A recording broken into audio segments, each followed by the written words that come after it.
Մայրաթոր Սուրբ Էջմիածնում մենք տեսանք, որ 10 բարձրաստիճան հոգևորականներ, ովքեր տիրադավան ունեն ստացել ժողովրդի կողմից,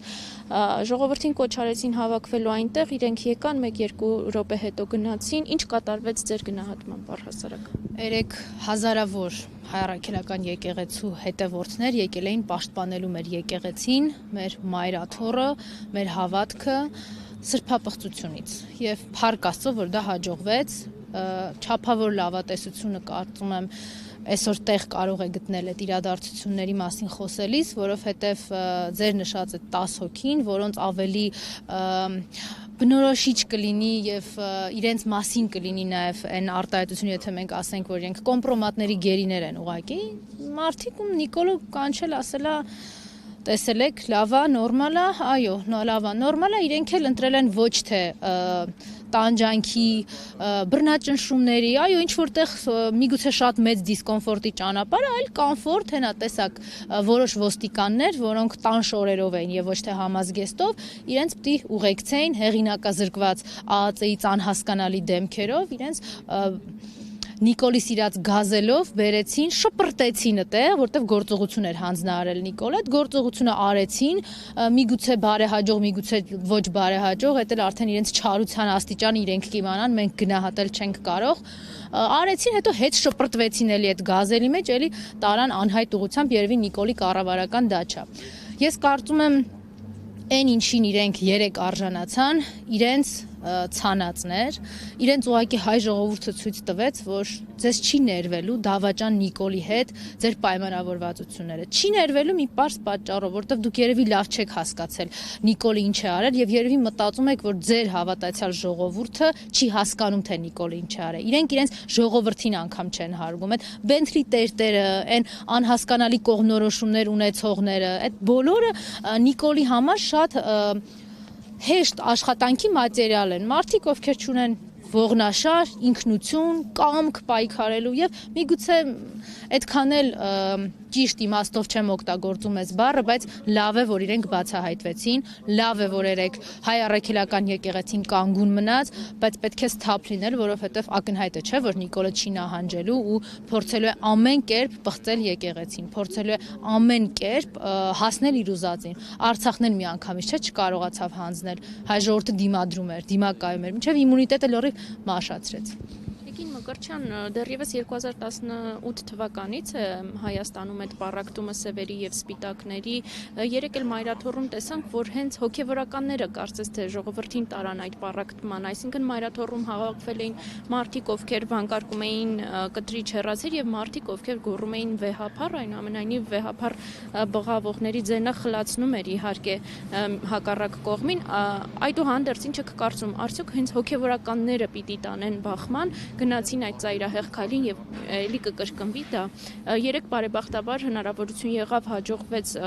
խուսափել բախումներից, արյունից, արդյոք կկրկնվի սա։ Նախ բախումներից խուսափել հաջողվեց բացառապես մի փաստի ուժով, այն է մայր եկեղեցին պաշտպանող քաղաքացիների բացարձակ գիտակցության արդյունքում։ Այն ոստիկանությունը, որը սադրանքներին պատասխանելու մասին հայտարարություններ տարածել, առաջի սադրիչն էր, որովհետև անել ամեն ինչ, որ այդ Նիկոլի ռեսուրսը, որը մի քանի 100 մարդով էր սահմանափակված, հավատացեք ինձ, ես այնտեղ եղել եմ, սա էլ է չափազանցությունս մի քանի 100-ը, մարզպետարաններից, աշխատակազմերից, վարչական ում կարացե սենց քերել էին, ապագա ցուցակ մտցնելու խոստումով, աշխատանքից չհեռացնելու կամ աշխատավարձը բարձրացնելու խոստումով, այդ իրանց տարբեր տեսակի Նիկոլի բանդայի ներկայացուցիչներն էլ համակարգում էին այդ մարդկանց աշխատանքը եւ իսկ ասել, որ որևէ բախում չի եղել ընդհանրապես կամ լարվածություն չի եղել, խնդրեմ կադրերը նայեք, հենց ձեր լրատվականը հիանալի լուսաբանել է, թե այդ ինչ էին անում տան շորերով եկած ոստիկանները եւ ինչպես էր հրահանգավորվում այդ նիկոլական բանդայի կողմից բոլոր գործողությունները, մարդկանց ոնց էին փորձում այդ նիկոլականներին անցկացնել, կազմակերպել իրանց անխոչնդոտ մուտքը դեպի մայր տաճարի դռան հատվածը, որպեսզի կարողանան մուտք գործել եւ խանգարել պատարագ։ Մի խոսքով ամեն ինչ արել են։ Ասիկ հոգեվորականներն են հրահրում, չէ, դրանք հոգեվորական չեն։ Իրանք կոմպրոմատի գերիներ են։ Այս բառակապակցությունը միգուցե շատ պարզ է հնչում, բայց ամբողջությամբ իրանց էությունը բացահայտում է։ Իրանք վախեցած են նույնիսկ այն կարգավիճակից, որին արժանացրել է իրանց մայր եկեղեցին, իրենց եպիսկոպոսի, արքեպիսկոպոսի բարձրաստիճան հոգևորականի կարգավիճակից։ Իրենք դրանից վախեցած են ու չեք պատկերացնի, որքան ինձ համար հաճելի էր, որ իրենք մեր մայր եկեղեցուց հեռացել են գլխիկոր, անհասկանալի շորեր հագած եւ նույնիսկ իրենց պաշտպանողներ այդ Նիկոլի հանձնարարականով իրենց պաշտպանողներն էին ամաչում իրենց վարքագծից, ել չգիտեին քանի կտորով եւ քանի շերտ կտորով իրենց դեմքը ծածկեին, որ չկարողանար որևէ մեկը նույնականացնել, որ իրենք եղել են այդ խայտառակության մեջ։ Ասացիք, որ վարչական ռեսուրսներ էր կիրառվել եւ այնուամենայնիվ չէր հաջողվել, նաեւ իշխանական կողմը հակադարձում էր, ասելով, որ Նարեկ Կարապետյանին, Իշխան Սաղաթելյանին, Լևոն Քոչարյանին միասին հաջողվել է հավաքագրել ընդամենը 2200 մարդ, դա ըստ Դանիել Իոաննիսյանի հաշվարկների,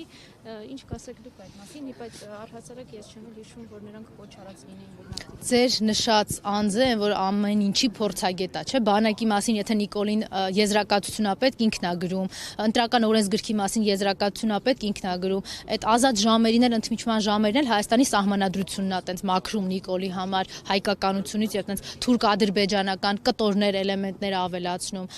Դրա համար իրան ավելորդ է երևի մեկնաբանել, իր հաշվարկներն էլ տեսել են շատ մարդիկ եւ առավել եւս այն մարդիկ, ովքեր այնտեղ էին, հազարներով այնտեղ էին։ Մեր քաղաքացիները Նիկոլ իր արշինով է էլի չափում, ինքը գիտի բոլորը իր նման են, վաշխառությամբ զբաղվող, փողի համար հոդված գրող, դավաճանող, սուտ ասելով ամեն նպատակի հասնող, բայց շատ մի պարզ իրողություն կա, վերջի 5 տարիների ընթացքում Հայաստանի քաղաքացիները տասնյակ հազարներով դուրս են եկել փողոց իր հրաժարականը պահանջելու։ Այդ մարդկանց որոշ մասը եկել էր Էջմիածին եւ այդ Էջմիածնի հրապարակում, այլևս Մայր տաճարին հարակից հրապարակում հատվածում տեղ չկար այլևս Հայաստանի քաղաքացիների։ Ու իրենք շատ լավ գիտեն, որ այդ մարդկանց ներկայությունը այդտեղ այն փոքրիկ դիմադրություններ ընդհանրապես, որը իրենց համար տեսանելի է եղել։ Այդ դիմադրության օջախները Հայաստանում ցանկացած տեղ, եթե 10-15 հոգի քաղաքացի կհավաքվի, իրենց խոսակցությունը ամբողջությամբ Նիկոլի դեմ դիմադրություն է ու երբենք սրանից պրծնելու արտահայտության շուրջ կառուցված զրույց։ Մեկը մեկին ավելի մեծ արգումենտներ ու ապացույցներ բերելու, թե ոնց պիտի ազատվենք սրանից եւ երբ հասա գնալու։ Այնպես որ ինքնա հանգստացմամբ են զբաղվում, այնպես են անում, որ Նիկոլի տրամադրությունը լավ լինի, որ իրանք ցուցակում լինեն, էդ էլ եկեք թող իրանք մտածեն։ Մկրտչյան նաև հասարակությունը պահանջում է, որ այդ հոգևորականներին, 10 հոգևորականներին կարգալույծ արվեն, ըստ էս դա արդարացի պահանջ է։ Ես նույնիսկ չեմ ուզում մեկնաբանել, որովհետև ես անկեղծ կասեմ, մայր եկեղեցու որոշումները ինձ համար բավարար են։ Այն որ դրանցից որոշները, այդ կոմպրոմատի գերիներից որոշները այլևս հեռացվել են Գերագույն խորհրդի կազմից, ես դա ընդունել եմ ի գիտություն։ Ինչ ուզում է անի մայր եկեղեցին իր հոգևոր խորհրդի, իր ղեկավար կազմի մասնակցությամբ, ես այդ որոշումները ընդունում եմ, ընկալում եմ եւ իմ խնդիրը այդտեղ ուրիշ բան է։ Ես որպես Հայաստանի քաղաքացի պիտի լինեմ այնտեղ ցույց տալու, որ այստեղ այս ժողովուրդը եւ այս ինքնությունը մահացած չի եւ չի մեռնելու ու այդ Նիկոլի ստերը Բերլինից մինչեւ Բրյուսել, Բրյուսելից մինչեւ Մոսկվա, որ այս հայերը այլևս ինքնություն չունեն, ամեն ինչ սպանել եմ, գնում նստում է եվրոպական տարբեր մայրաքաղաքներ հայ հոգևորականներից ու առաքելական եկեղեցուց է բողոքում։ Այ երեք հայ ժողովուրդը ցույց է տվել, որ այդ իր ասած հեքիաթները կապ չունի աշխարհի որ մայրաքաղաքում են ասվում են այնքան որ իշխանությունը եւ աթոռը պահելու համար։ Բայց ես ձեր հարցի իրավունքից նաեւ հարց տալուց թույլ տվեք օգտվեմ ու ասեմ, որ հիմա էլ հասկանալի է, թե ինչի էր Նիկոլը, օրինակ մի 2 շաբաթ առաջ ընտրել այդ ժամանակահատված ու հրապարակել բանակցային փաստաթղթերը։ Ինչի, որովհետեւ շատ լավ գիտեր, չէ՞ որ դրանից մի քանի օր հետո գրոհելու է մայրաթոռը, դրանից մի քանի օր հետո այդ կոմպրոմատի գերիների հետ հանդիպում է կազմակերպելու ու ուզում էր տպավորություն ստեղծել, որ բոլորը մոռանալու են այդ բանակցային փաստաթղթերի մեջ գրվածը։ Իսկ ինչ էր գրված, որ այն բանակցային ժառանգությունը, որ ինքը ստացել է, Սերժ Սարգսյանը իրան թողել է բանակցային այնպիսի փաստաթղթեր, հիմա էլ կախված է Government AM կայքում, որ շատ պարզ երբեք Արցախը չէր կարող լինել ադրբեջանական եւ չէր կարող լինել Ադրբեջանի կազմում։ Նույնիսկ եթե այդ դավաճանությունների արդյունքում Նիկոլը ստեղ վարչապետ կարգեր Ալիևին, բայց ինքը եկավ ու կարողացավ մոռացության տալ բանակցային այդ ժառանգությունը եւ փաստաթղթերն հրապարակեց ընդհանրապես մի քանի օր առաջ մայրաթոռը գրոհելուց, որպեսզի մոռացության տա, բայց չենք մոռանալու մենք սա, ինքն է միակ մեղավորը, որ մեր հայրենիքի սրբազան հատվածը այսօր օկուպացված է եւ ինքն է հիմա փորձում ամեն ինչ անել, որ Էջմիածինն օկուպացվի։ Տիկին Մկրտչյան նախորդ դատական նիստում էլ Սերժ Սարգսյանն ասաց, որ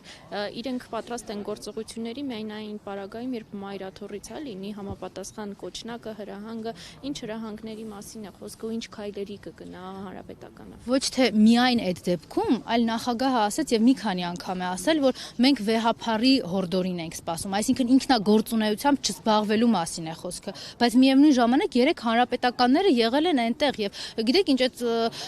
ով ավելի շատ ամպագորգոր հայտարարություն կանի, ով ավելի սիրուն ստատուսով կարտահայտիր, այնտեղ գնալը չէ էլի, եկեք ոչ թե խոսելու, այլ գործելու ժամանակն է ու նաև հանրապետական կուսակցության ներկայացուցիչներ ու համակիրներ են այնտեղ տասնյակներով երեք եղել, մեր գործադիր մարմնի անդամները, падգամավորները, իսկ նախագահի ասածը այն էր, որ վեհափարի կողքին ենք անմնացորդ եւ վեհափարի խոսքին ենք սպասում անառարկելիորեն եւ առանց քննարկելու։